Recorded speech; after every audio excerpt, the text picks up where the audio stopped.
Hello বন্ধুরা, দেখো আমরা চান টান করা হয়ে গেছে আমাদের।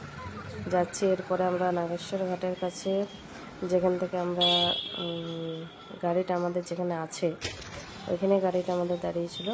তো ওখানে যেয়ে পরে গাড়ি করে আমরা বেনারস ফিরবো। তো দেখো চান টান সব হয়ে গেছে, বেরিয়ে গেছি আমরা। দেখো কত ভিড়। আমরা বাইকে করে যাচ্ছিলাম, কারণ সঙ্গম থেকে নাগেশ্বর ঘাটটা, মেন সঙ্গম যেটা হচ্ছে সেটা থেকে নাগেশ্বর ঘাটটা অনেকটাই দূরে ছিল। তো বাচ্চাটা তো অতটা হাঁটতে খুঁজছিল না, সেই জন্য ওখানে বাইকের তো ব্যবস্থা ছিল, ওই জন্য আমরা বাইক করেছিলাম। বাইকে করে এলাম। তারপরে দেখো আমরা বেনারস চলে এলাম সঙ্গম থেকে। বেনারস এসে গেছি। আমরা এসেছি বেনারস রাত দুটো বাজছিল রাত্রি। তো দেখো রাত্রি দুটো, তো কত ভিড় বেনারসে। মনেই হচ্ছে না যে রাতে 2টো বাজছে, মনে হচ্ছে বিকেল 6টা 6:30 বাজছে। তো দোকানদানি সবই খুলেছিল মোটামুটি।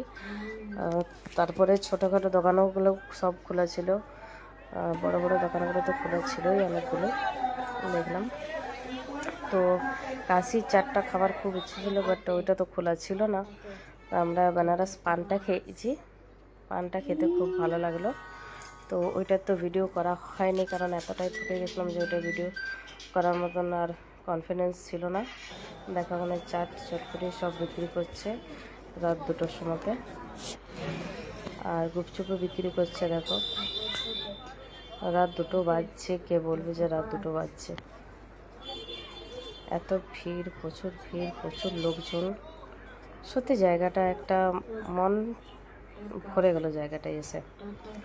সত্যি একটা মনের শান্তির মতন জায়গা, যেখানে এসে মনে হয় যে না কোথাও এসেছি, যেখানে এসে মনটা খুব ভালো লাগলো। চলো, আমাদেরও একটা ভালো কাজ হয়ে গেল। তো ওকে বন্ধুরা, তোমরা পুরো ভিডিওটা দেখে অবশ্যই জানিও কমেন্টে তোমাদের কেমন লাগলো। আগের ভিডিওর জন্য আরও আসবো। Bye bye.